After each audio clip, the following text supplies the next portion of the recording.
Burunning burunusida, g'ilvir samanning ichida. Bu yerdan ancha yiroq bo'lmagan bir yezda ikki yaxshi do'st yashaydi ekan. Toshbaqa bilan Toshqan. Garchi Toshbaqa bilan Toshqan nihoyatda yaxshi do'st bo'lsa-mu, ammo ular tamoman bir-birining aksichi ekan. Toshqan atdigan o'rnidan turib, o'rin ko'rpalarni yig'ib, tishini cho'tkalaydi ekan va sirtga chiqadi ekan. Toshbaqaning uyiga ketib o'tib, Qunduz apandi, ey xonim va To'xu xonimlarga xayrlik sahar deydi ekan. Xayrlik sahar, Qunduz apandi, xayrlik sahar, ey xonim, xayrlik sahar, To'xu xonim deb hammalarga salom berdi ekan. Toshqan o kuni uydan chiqibla, nihoyat tezla Toshbaqaning uyiga kelib qopdi. Toshqan saqlab yurib, nihoyat zerikibdi. Va Toshbaqani chaqiribdi. Toshbaqa, xayrlik sahar Toshbaqa. Men sening konu do'sting Toshqan. Men keldim. Aç eshikni. Ondan u bardoshlik berolmay bir necha qatim eshikni chekibdi. Toshqan Toshbaqani derazadan chaqirib yiqibdi. Uyning oldida uyon-buyon mengib yiqibdi. Ammo Toshbaqa haligacha uydan chiqolmabdi. Sirtga chiqishni xohlamaydigan Toshbaqa aslida Toshqanning manmanchiligini yoqtirmaydi ekan. Uzun vaqt o'tgandan keyin Toshbaqa eshikni ochibdi va Toshqan bilan sirtga chiqib o'yin o'ynashga boshlabdi.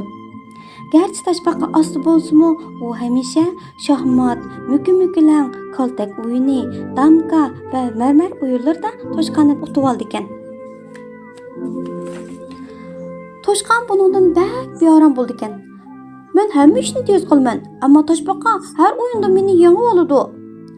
Toshqan har qatim o'yin o'ynaganda u utudi, o'ylaydi va bir qatimda meni utib oldi. Buningga bir amal topmasam bo'lmadi. U mismis va kalampay Toshbaqa. Va men bo'lsam shaharning eng chabdas toshqini deb o'ylabdi. Bir kuni Toshqan o'ylabdi va oxirida Toshbaqaning o'zini mag'lub qila olmaydigan o'yin o'ynashni qaror qildi. Toshbaqa bilan yugurish musobaqasiga tushmoqchi bo'pti va darhol Toshbaqaning yoniga beribdi. Toshqan: "Hay Toshbaqa, sen hamma o'yinda meni yengib olsan, bir yugurish musobaqasi elib borsa qanday qaraysan?" Toshbaqa bu taklifni qabul qildi va musobaqani boshlamoqchi bo'lishibdi. Yugurishni boshlash pallasiga yerlarga o'rlashib, 3 tadbir sanoqni boshlabdi. 3, 2, 1 yugurishni boshlabdi. Toshqan musobaqani boshlaganda palladan shunchalik tez suratda chiqdiki, uning yugurishidan chiqqan shamolning dastidan Toshbaqa yiqilib yerga tushibdi.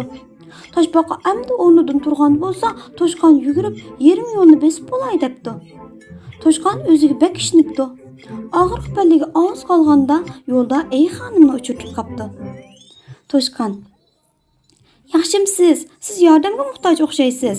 Amaliyotda men hozir bir musobaqaga qatnashyapman. Ammo bugun tushgacha ko'p vaqtim bor. Shunga men sizga yordam qilg'ach ko'nglim nachay. Albatta, men dal tomoq yetay deb turgan. Menga yordamlashib atrofni yig'ishtirishib beraysan ya." Toshqan: "Agar siz yordam qil deb turib olsangiz bo'ladi, men sizga yordam qilay" debdi. Toshqan o'tcheplarni kesib, erkin yordam qildi. Ondan o'ltirib tomoq yeyapti. Tomoqni yeb bo'lay deganda Toshqan Toshbaqaning to'xtamay yugurib, Toshqanga yetishib olganini, hatto o'zining oldiga o'tib ketganini bayqabdi. Toshqan tez suratda o'rnidan turib, yana yugurishga boshlabdi. Bu qatim u texmi tez yuguribdi. Hamda Toshbaqadan yana o'tib ketibdi. U bak charchab ketgachga daraxtning soyasida o'ltiribdi. Ham ozroq orom elib olganning bir ziyni bo'lmas deb o'ylabdi. Biroz uxlagandan keyin u uyg'onib, Toshbaqaning oldidan yugurib o'tib ketayotganligini ko'ribdi. Toshqan u yerdagi bir qunduz ovoziga berib, qunduzga aytibdi. "Qunduz aka, bu Toshbaqa aldamchimi ha? U mendan qandoqmi tez bo'la oladi?" "Sana deb beray Toshqan ukam. Sen xo'r uxlayotganda u izchil g'ayrat bilan hordim-taldim demay yugurdi. Sen uni sal jag'lab qopsan" debdi. Toshqan: bu qanchalik ishdi? Men yana nihoyat tezla uningdan o'tib ketaman. Qunduz: Sen yanala uni sal chog'layotsan, Toshqon ukam. Sen uni shundoq bir yuguribla oldiga o'tib ketsang, nomardlik qilgan bo'lmamsan. Rasuli bu musobaqada g'alaba qozongan bo'lamsan, deb so'rabdi. To'g'ri aytding, Qunduz aka. Men hozir uningdan bir yuguribla oldiga o'tib ketsam, nomardlik qilgan bo'lgudekman. Bu orliqda Toshbaqa oxirgi nuqtaga obdon yiqilishib qopti. Ularning o'rmonlikdagi barliq do'stlari oxirgi nuqtada ularni saqlab turibdi va kimning g'alaba qilganligini hayajon bilan kutib o'tibdi. Shu asnoda raqobatchilardan biri yo'lning oxirida paydo bo'libdi. Ular kimni ko'ribdi?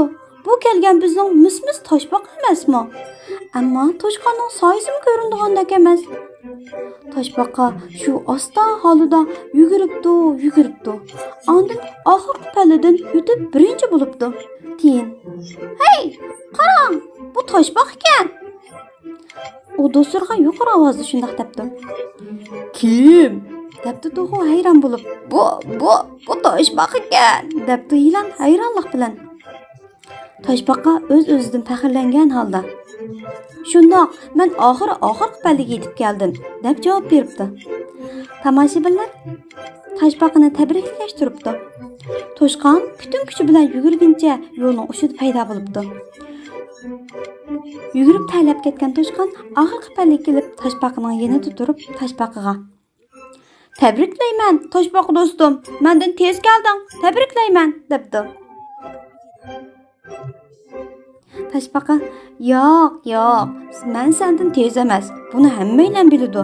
Agar xohlasang, musobaqada meni yenga olayding", debdi. Toshqon mundaq debdi: "Shundoq, men g'alaba qila oldim. Ammo men muhim bo'lganing senga o'xshash o'ziga ishongan holda musobaqada g'alaba qilish irodasi bilan izchil tirishish ekanligini his qildim. Tez bo'lish muhim emas ekan, eng muhimi tirishish ekan. Xuddi seningdek. Qara, yana meni yengding. Bak qoltis." Shundan e'tiboran Toshqon bilan Toshbaqa xo'shal-xuram holda mangudek yaxshi do'stlardan bo'lishibdi.